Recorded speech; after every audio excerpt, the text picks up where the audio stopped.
जैसा कि चैप्टर का नाम है रंग बिरंगा संसार, अगर नेत्र नहीं रहेगा तो ये जो रंग बिरंगा संसार है हम नहीं देख पाएंगे और हमारे कई सारे काम जो है उसके कारण अवरुद्ध होंगे, मतलब काम हमारे नहीं हो पाएंगे।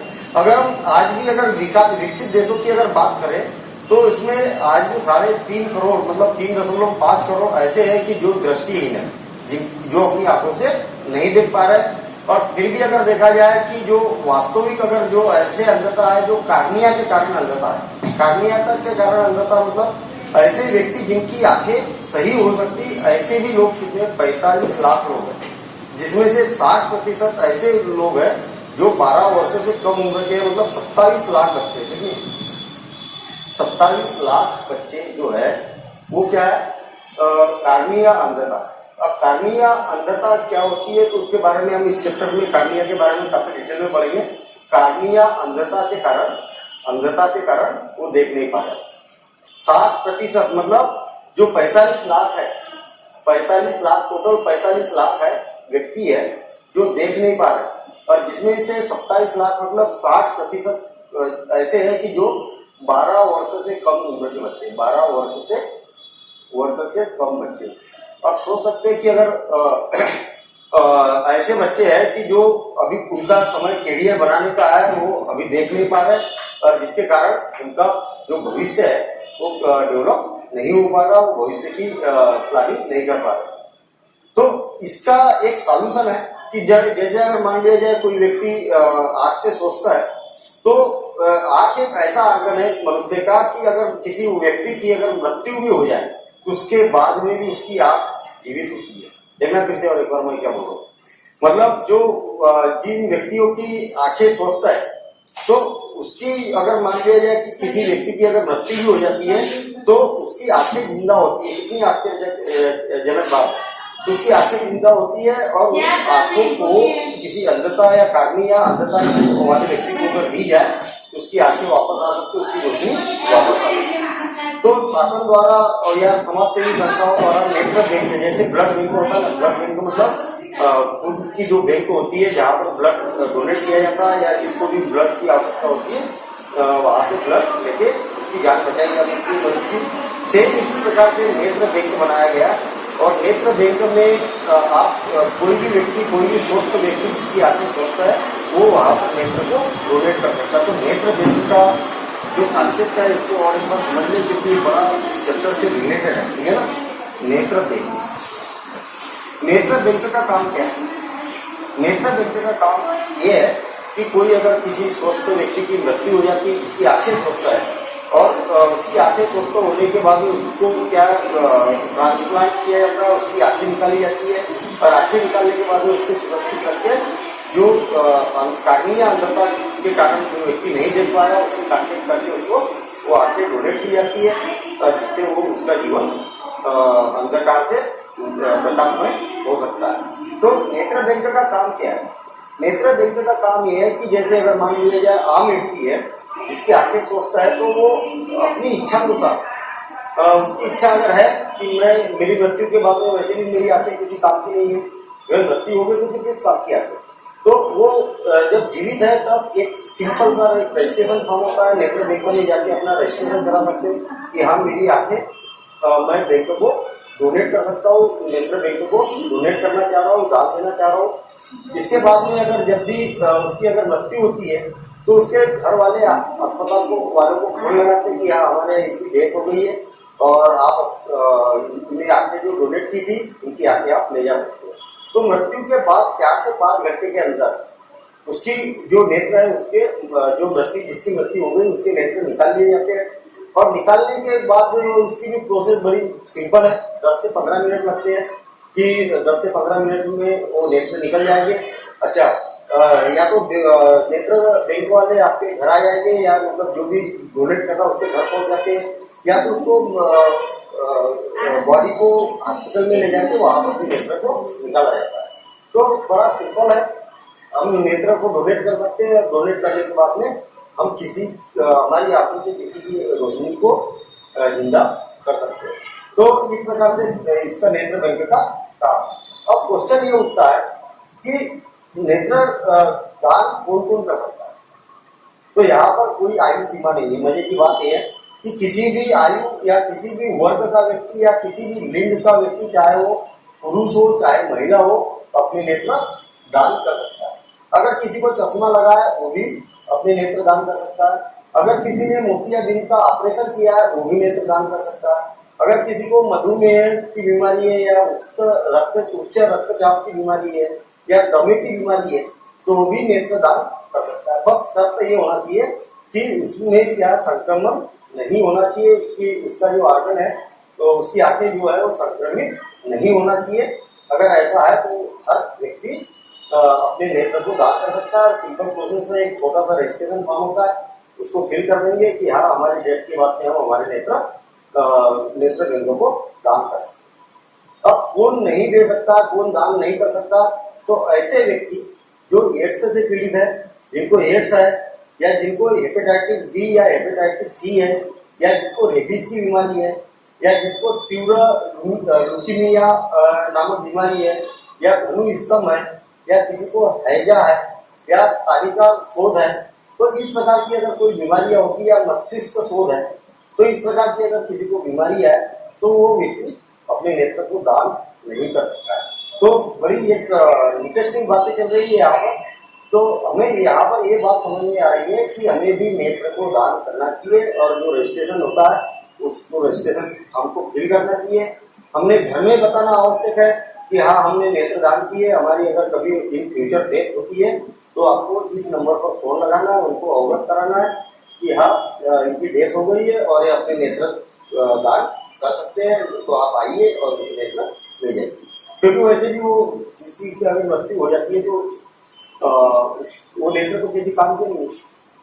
मजे की बात यहाँ पर ये है कि जिसके नेत्र जो डोनेटर है, मतलब जो दान दे रहा, वो उसकी जानकारी और जिसको वो नेत्र लग रहा है उसकी जानकारी पूरी तरीके से गोपनीय रखी जाती है।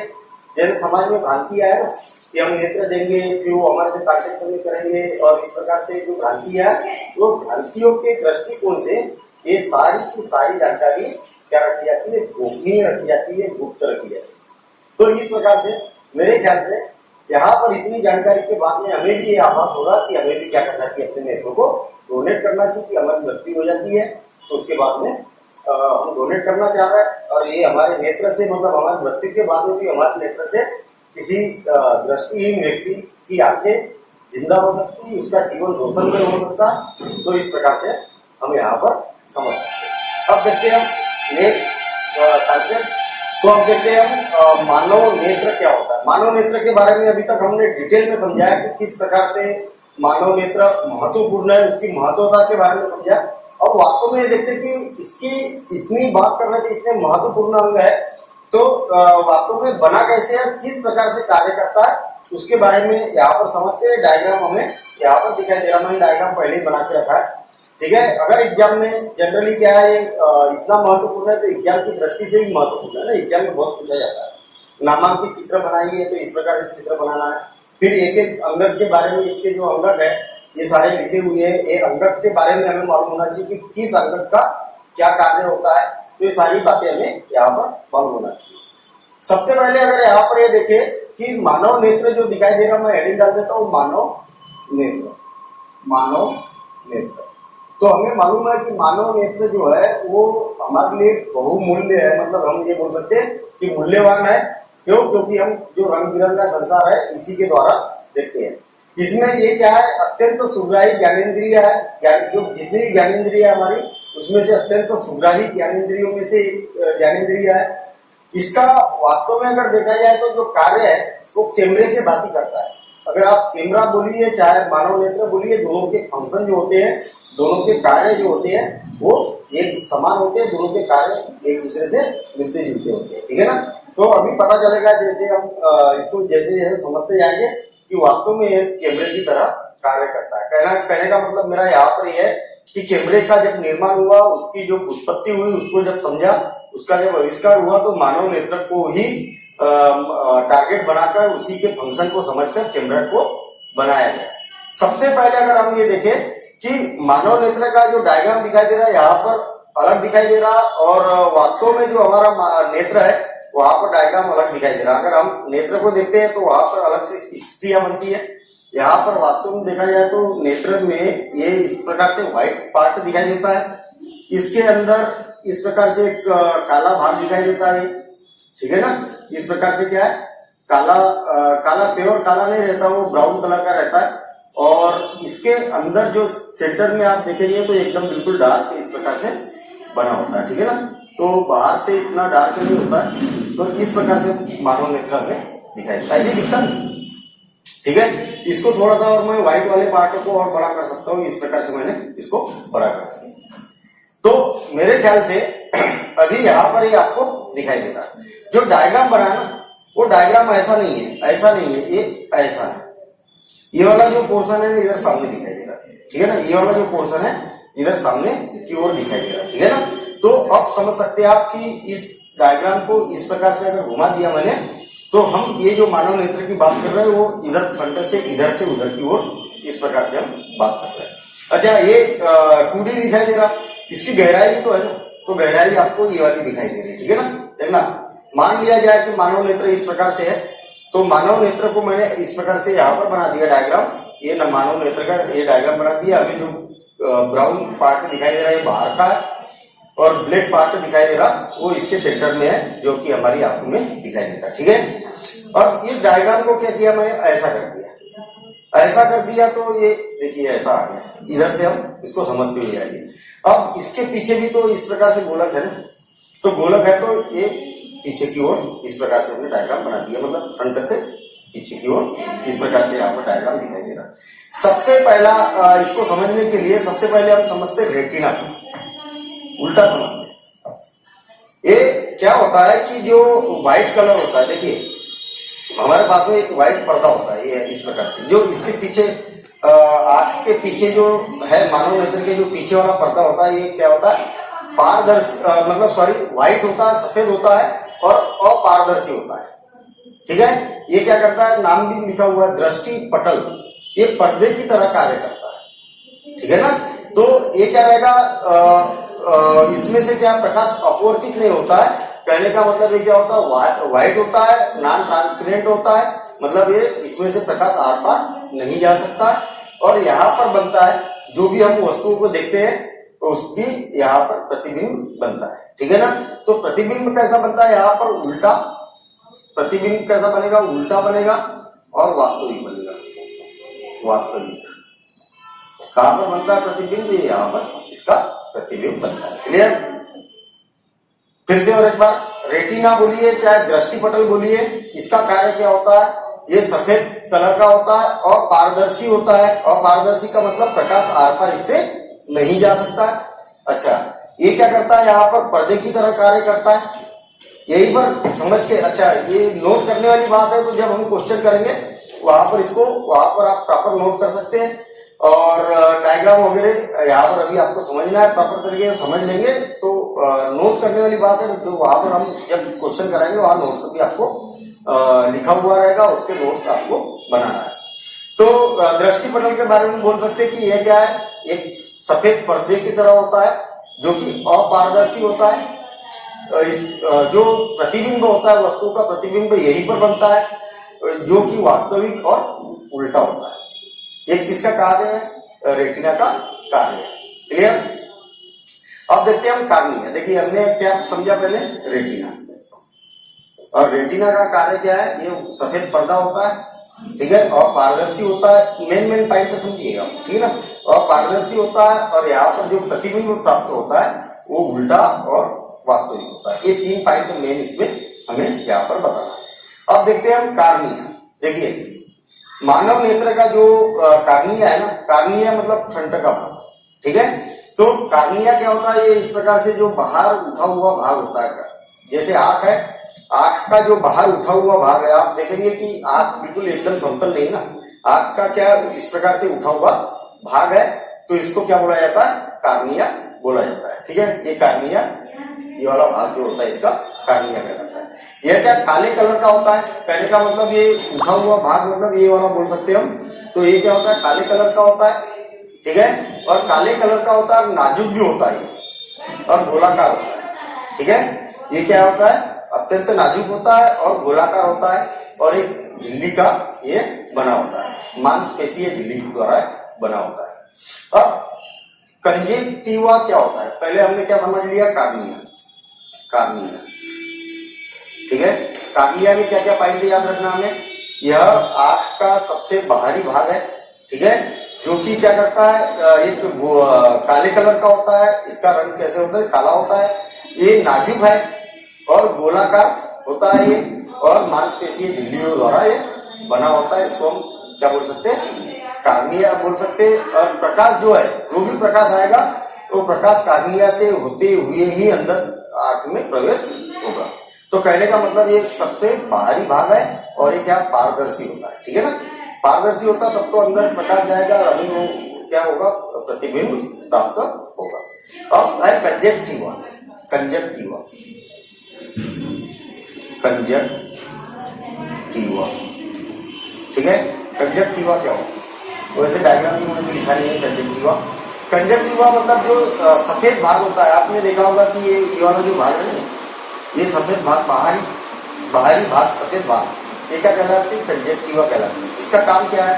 मेरे ख्याल से आपको इसके काम हमारे दैनिक जीवन में जो घटनाएं होती है उसके आधार पर आप खुद भी बता सकते हैं इसके कारण क्या है। जो हमारी आंख है, आंख के आसपास जो सफेद भाग है, मतलब बीच में तो ये काला भाग है, उसके आसपास जो बड़ा भाग है, सफेद भाग है, उसका काम क्या होता है? तो काम क्या होता है? ये आघातों से बचाता है। आघातों से बचाता मतलब, कहने का मतलब ये क्या? रक्षात्मक कवच है। कैसे? आप देखना, अगर कोई कचरा या कीड़ा वगैरह जैसे ही अगर आंख पर आता है या कोई आघात होता है, तो वैसे ही क्या करता है ये, इसको बंद कर देता है और ये पुतलियों को इधर उधर घुमा देता है।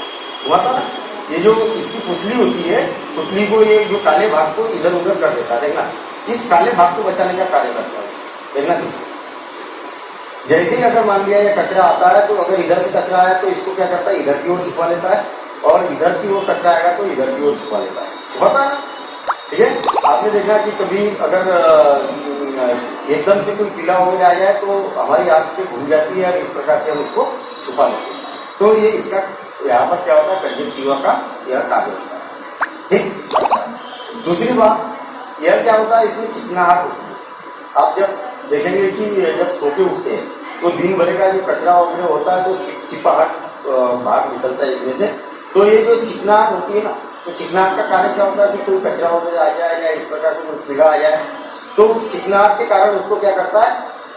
जकड़ लेता है, और वो चिकनाहट हमारे आंखों के किनारे से इस प्रकार से आती है। आप देखते भी होंगे कि जब सुबह उठते हैं तो इस प्रकार से आंखें मलती हुई उठते हैं और इस प्रकार से उसको पोंछते हैं तो देखते हैं हम कि एक चिपचिपा सा पदार्थ निकलता है और जिसमें कुछ काफी काले कलर का या इस प्रकार से होता है, कचरा होता है उसमें, है ना।